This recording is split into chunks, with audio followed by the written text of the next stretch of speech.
Bob Douglas, and welcome to On the Record. And we welcome to our program this week State Representative Richard Balducci of Newington. He is the Democratic Speaker of the State House of Representatives. And we welcome State Representative Edward Krowicki Jr. of Bristol. He is the Republican Minority Leader in the State House of Representatives. And joining us this week is Mark Pazniokis of the Hartford Current. To both of you, thank you for joining us. A busy week already, I know, you must have had how many news conferences this week already. Mr. Speaker, let's begin with you first. The governor goes before the legislature on Wednesday after opening ceremonies presenting his budget.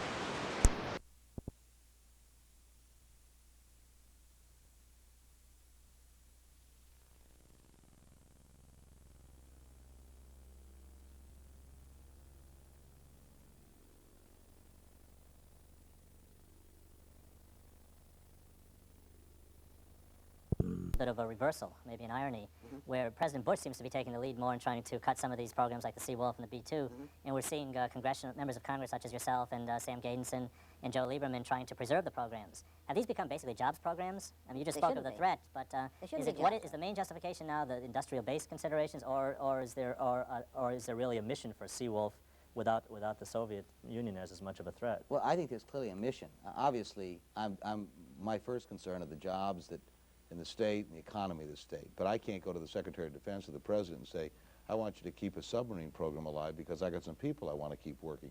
I think that's an argument to make across the country, that it may cost us more to take care of 17,000 people who've lost their jobs, but that's not a justification. I understand that. So my argument to him, and my argument to the President, and my argument to my colleagues will be that this is a critical element in our national defense structure. And while you may not want to build 29 Seawolves, as was originally projected, you certainly don't want to terminate a tire program, wait 6 or 7 years, and that's what we'd be talking about, before the next generation could come online, dismantle the critical mass of talent that has been accumulated at that yard, which has built the best, most sophisticated submarines the world has ever known. There are 40 nations, as we speak this afternoon, that have submarines plowing the ocean's floors. It's not as if it was just the Soviets. There are others out there. Now, they're not as sophisticated. They're not nuclear. I'm not suggesting they're at a parity with us. But submarines are marine stealth technology. A year ago, we watched stealth technology play a critical role in the success of Desert Storm. Our ability to spot the enemy, to deal with them before they even knew we were in the room, in effect. Submarines can provide us that marine stealth technology. And one of the things about a Seawolf that is attractive is that it's a highly flexible platform. It isn't just anti-submarine equipment or surface ships. We saw submarines launch Tomahawk missiles to land sites. We could also land SEAL missions. There's a lot these platforms can do. I'll accept the notion that we ought to probably move to something smaller and less expensive. I agree with that. But you've got to have the people together that can do that. I don't believe it's in our own interest to say we no longer need to have modern technology in submarines for the 21st century because the Soviet Union doesn't exist any longer. That is awfully short-sighted thinking. Senator, is the Congress going to allow the President to put the United States out of the submarine business?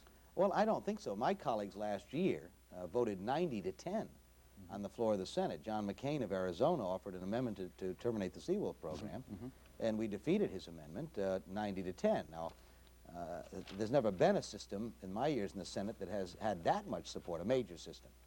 I don't think senators, regardless of political stripe or color or party, I want to be a party to dismantling our ability to build submarines. 15 years ago, we had 11 yards in this country that could do that. So the danger of shutting down a program and minimizing it, you probably could have kept a number of yards around. But I come back to the point I made earlier to you. This yard is the only yard left.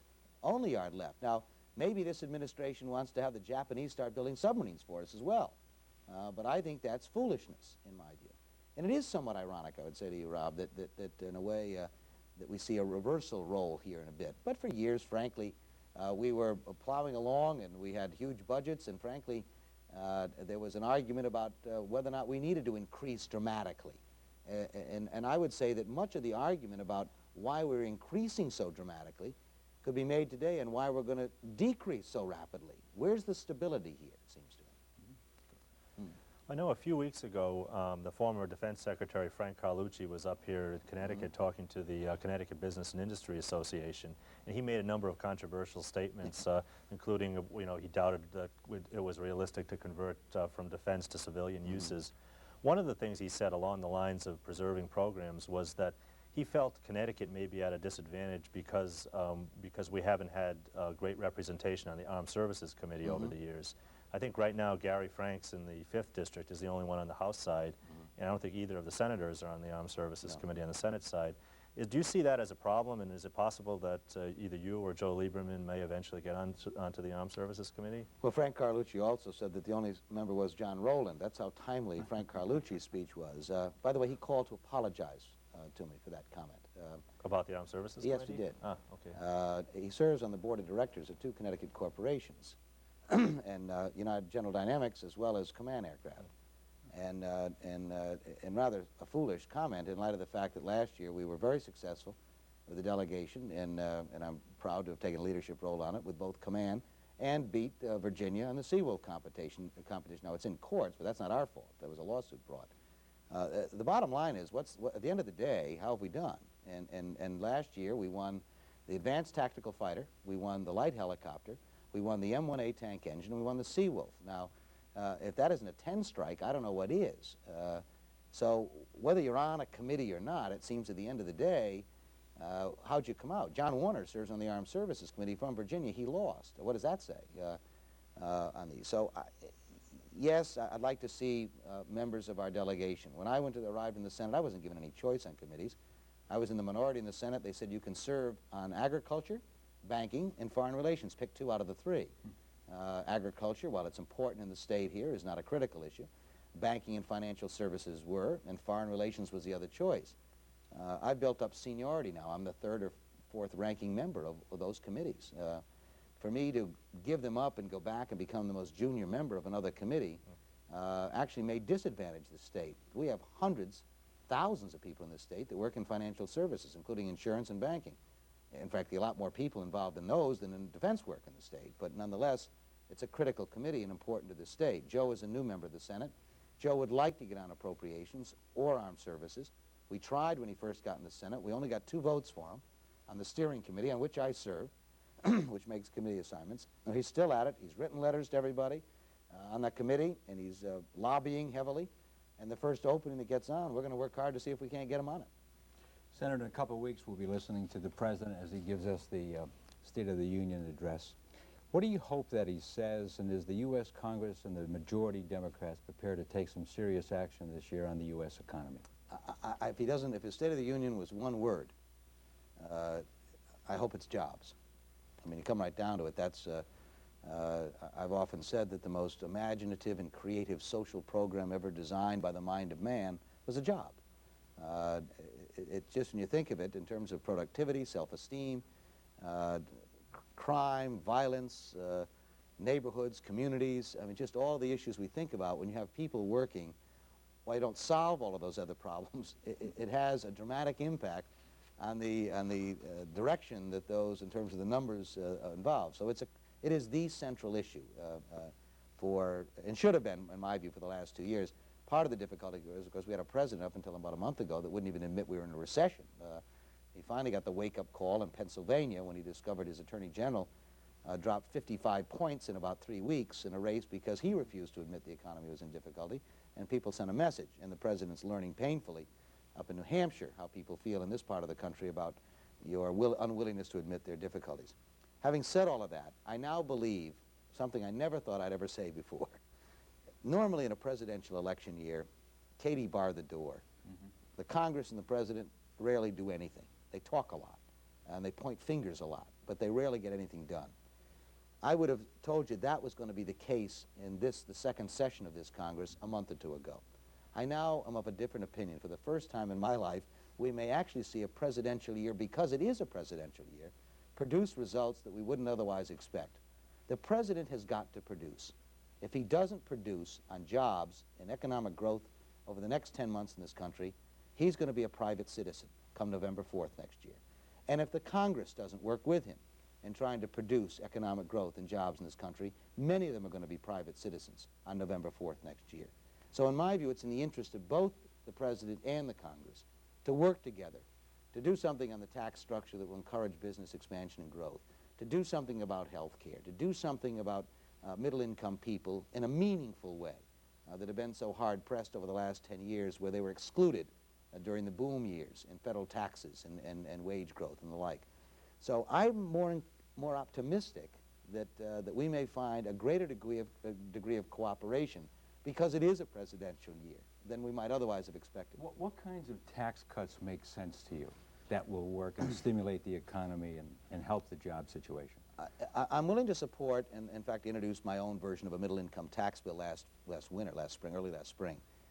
I'll only support one if it's meaningful. If this is $100, $150 to every one size fits all, I'll be against it because I don't think that does anything but contribute to the deficit. It has to be meaningful for people in that middle-income range. That's number one. Number two, I would like to see an investment tax credit flexible enough that employers could use it for job training, new equipment, whatever else. So there's some leverage there, particularly in the manufacturing area. I would like to see research and development tax credits become permanent and extended so that we can encourage people to take risks and develop new product lines. I'm willing to support some form of a capital gains tax reduction here as well because I think that would stimulate growth. I would like to see individual retirement accounts reestablished in this country so that consumers would save, and we proved we could by the year until we terminated that program in 1986. So those are some of the things that I would like to see done. I think they would encourage growth, expansion, new business starts, as well as provide some relief from people who need that disposable income in that middle income category. I wonder, Senator, if there's anything that the federal government can do to help the business climate in Connecticut. We've seen, I think, tens of thousands of jobs lost in the manufacturing and in the financial services sector, and I think Pratt & Whitney is expected to announce further cutbacks this coming week.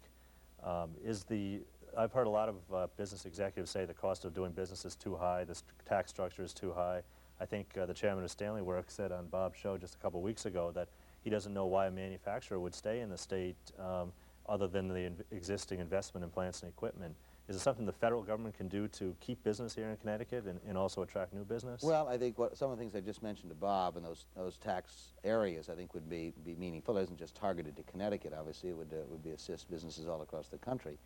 Obviously, if we can see this package that went through last year with apparently some repairs to it in the state level and lowering some of those corporate taxes, then that will be of some help. I understand workmen's compensation and health care costs are also major factors.